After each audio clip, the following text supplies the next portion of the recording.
How you doing, Bill? I'm doing well. What we got here? We're good, good. What we This got? is a contraption I built to lift very, very heavy stones. It consists of 3 4x4s, and I had a friend of mine weld this tripod metal steel piece so that this prevents the legs from kicking out on me when I'm lifting a stone. But we can lift up to 2,000 pounds with this stone. We just lifted this stone. It was sunken in the ground a good 4 inches, and we lifted it up. Lifted that up. How much you think this thing weighs? I bet you it's close to 1,500 pounds. 1,500 pounds. Yeah, and we used a chain hoist hooked to here, and with a sling, a belt, and we just picked her up. So did you have to like get underneath it and stuff? Yes, we did. We had to actually lift it high enough to put wedged ledge rock, different pieces of granite. We use granite because it doesn't erode, it doesn't break down like the marble does.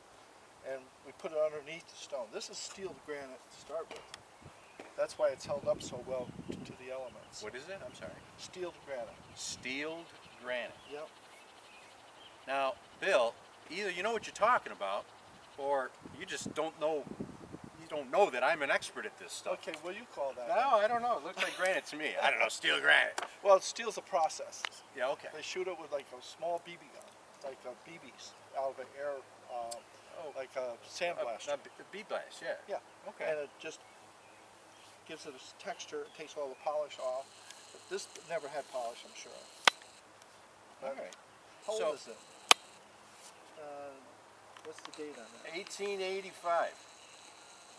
1885. That's incredible, isn't it? It's wild. Such history here.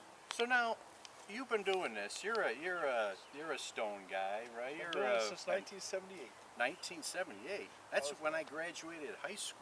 I was teaching high school at that You were time. teaching high school. In Albion, Were you anyway. that guy? Yeah, I was Were the you guy. that guy? All right. I was okay. teaching in Albion, and as a project, the mayor commissioned me to do a new sesquicentennial, it was 150th year anniversary, a sculpture of sandstone. I never worked with sandstone before, but the men that worked the quarries taught me how to work with the sandstone. So we built a pretty large sculpture behind the library in the village of Albion. That's where I got my taste of stone. Yeah. And since then, I've been It's been all downhill since then. working with memorials, Yeah. correcting. I love restoring them. That's my favorite part of the stone. Yeah. Yeah. I mean, when you say restore them, like if they bust up. If they're broken or like even this, just to recorrect the level and bring it back to how it originally was installed. And this was installed in 1885.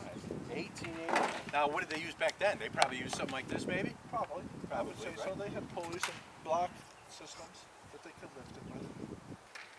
But Now this stone is in the process of self-cleaning because last year people put a product on it called Wet and Forget, and the algae's actually coming right off. yeah, you see that it's basically the wet and forget kills the algae. Is that Yes, correct? kills it. Kills it. So once it's killed, it will fall just off. by weather it'll start because it's very flaky now. Yeah, it's just Wet all and coming off. Did you invent that stuff? No, I wish I had. I'd be a very wealthy man. All right, cool. Great. So, anyways, Albion. We're not in Albion. This is Mount Hope. How long you been doing this out here? June of last year, I believe. June of last year. We've been doing it steadily. We've done over 400 stones. Okay, 400 stones. And we started, I think it was at the Strong Mausoleum, over to the mausoleum. That's right. You were over there. We Okay. worked with Valerie, and from there we worked with Pat, getting started, and it's been non-stop other than the winter, of course. Right. But this year we've overdone close to 200 stones already. Okay. So now, so you said you came through here, and then you're now after this you're After basically this done. You're section- done up to this point, Yep. and then you're gonna. Go to the island. We call it Sea Island. It's island obviously because the roads encompass it. Good? We need this guy, right? So hey, I got a question for you. What is knocking all these stones over? I see them tipped. I see them shifted on their base. I do too. What is up with that? It's remarkable how the Earth actually moves, and the combination of that and the winters where water, It's a powerful, powerful agent, and it actually moves the stones. Right, you get water in between a crack, and when Water gets in there, water freezes and it expands. expands, right? and moves hundreds of pounds of stone, actually 1,000-pound stones. All right. It's remarkable, the engineering in some of these larger monuments, where they actually have channels for the water to run off and run through the stone. Have you seen that? Go. This stone was actually in 7 different parts, had broken apart along the bottom, and actually the monument itself had 3 or 4 sections out of it. Yeah, there's big chunks. Big This thing chunks. was. I got some before pictures. Hopefully, we'll have those. Yeah. We'll And get so these what in we the had video. to do, because the acid rains that come out of Indiana, Illinois, Ohio, it's really taken its toll on marble. And it's made the marble like sugar in certain sections. It actually takes all the strength out of them. So what we've had to do is, besides epoxy it, we actually had to put my man Tom built a form around it, and built a concrete foundation for it, so it's stable. It should last at least another couple hundred years.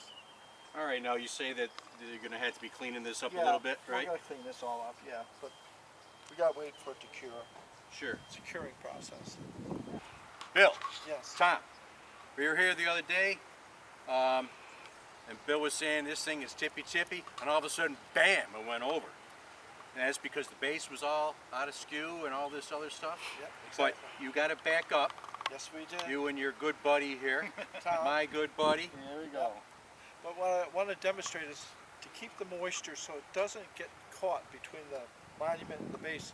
I use pennies. Well, what's that for? What's that all? Why It gives it a want to little keep bit the of moisture? Why? Because Yeah. rain, snow, So and the all ice will those- make ice and it'll build it up and lift the stone itself. All right, so these stones, when the water gets underneath them, they shift. You walk around this place and there's a bunch of You'll see shifted 'em, stones. like moving right off the bases. And so in order to do that, Just You've a gotta- simple trick. you got to drain the water. The water has to Gotta be drain. drained. Okay. Has to have the freedom of the flow. Freedom so- of the flow. Freedom of Ooh, the I flow. like that. So There you go. I'm going to show you what we do. We put 4 pennies under each corner. That will give us just enough gap. Make me pull my pants off. Yeah. Pull your pants up, man. Ready? This guy. Ready? Yeah. So I'm putting them in the rear. One here. One there. And we set those back down. It's nice and solid. And it's got enough of a space so moisture and rain and etc. will flow under. So that'll all drain away. Yes. The thickness of a penny. So now, will you do anything else besides when you're putting epoxy, or this is it? That's it. That's it? Okay.